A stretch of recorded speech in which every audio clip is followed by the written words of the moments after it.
setting up the configuration files and then setting up a multi-node cluster in kind of a manual fashion. There's actually not too many steps to that, but if you want to do it in a secure way where there's certificates between them, then it starts getting more complex. And there's a lot of opportunity for error in making each step. So since I've made that video, there's been some work upstream in terms of the ease of deployment using Kubernetes. And if you've ever seen one of the Docker Swarm demos, you know that one thing that Docker Swarm does well is that there's a good deployment experience where you just do a init on one node and then join on the other nodes, and boom, you've got a cluster. So the similar command for Kubernetes now is called Kubeadm. And so I'm going to go through that right now. If you go to the Kubeadm site here, which is Getting Started Guides, Kubeadm, it says that it only supports Ubuntu, the latest Ubuntu and the latest CentOS. But this repository that it has, it just contains statically linked binaries that will run just as well on Fedora. So the same process, minus yum substituting for DNS and DNF and things like that, it works for Fedora as well. So I'm going to do it on Fedora 25. So I'm going to jump into this. So I'm just going to follow along the documentation. I've made a few adaptations to make it more efficient for Fedora and the yum DNF things like that. But I'm just basically run this block right here. And I'm going to do it on the master and two nodes that I have ready. These are just standard Fedora cloud instances that I just spun up and haven't done anything to. So I'm just going to run all those commands on all the nodes there, and hopefully fetching the metadata doesn't take too long. And we'll just do this all in parallel here.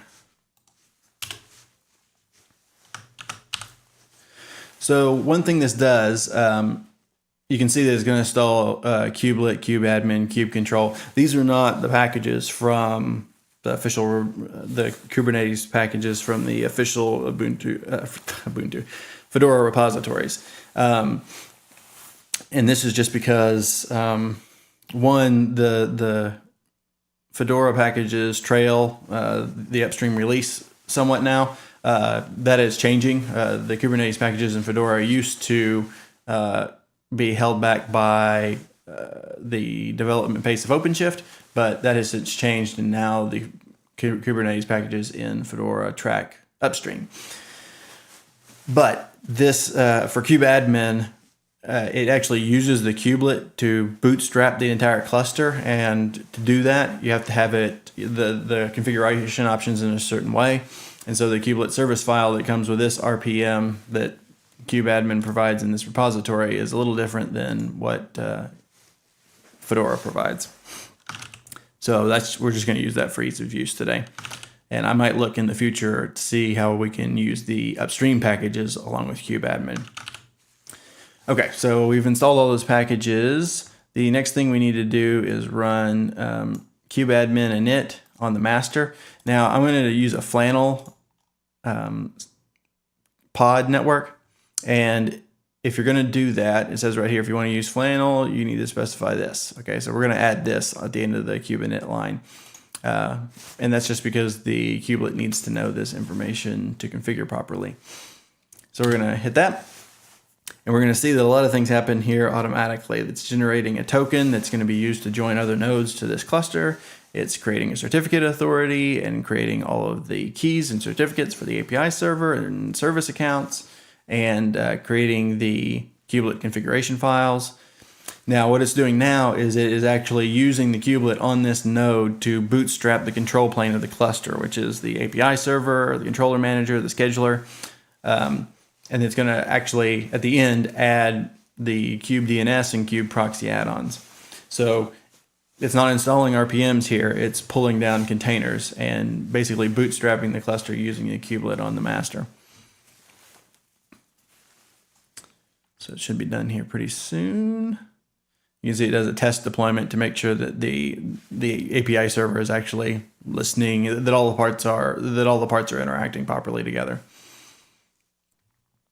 Okay, and so that's done. So it's telling us the next thing we need to do is deploy a pod network. Okay. Before we do that, I'm going to grab this line right here because we're going to need that later to join the nodes. So I would copy that off somewhere. Then if we go back here, so step 3 is installing the pod network. So you can just use the kubectl apply and grab the spec file for whatever CNI plugin you want to use.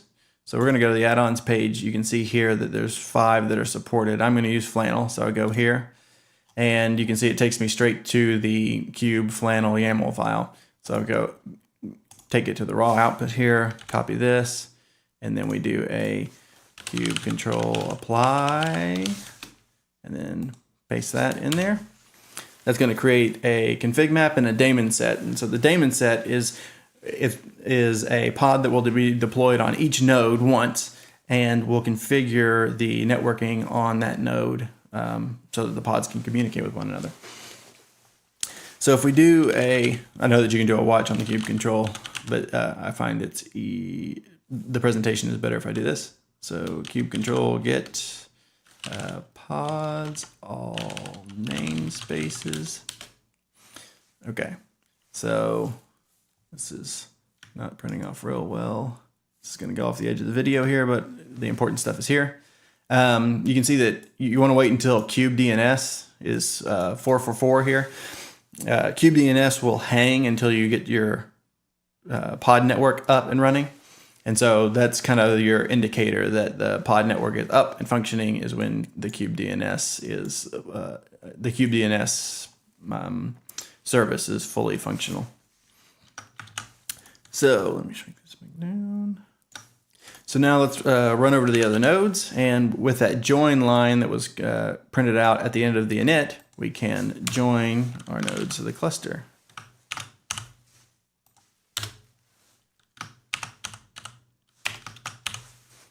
Okay, so this is node 1. I just ran it here. You can see I created a cluster info discovery client and used my token and verifying signatures, blah, blah, blah. And it generates certs and configures this. You can see here, it generating the certificate and then writing the kubelet config file. Now, if we go back to the master, we can do a kubectl get nodes. You can see that our nodes have joined the cluster here. So that's how easy it is. I kind of talked a lot and made it sound like there was more complication than it was, but it's basically you can go straight down this this tutorial. One more. And while it says it only works for CentOS, it works for Fedora too. So that's a real easy way to get a multi-node Kubernetes cluster up with certificates and everything, pod networking using CNI and everything, just with a few commands.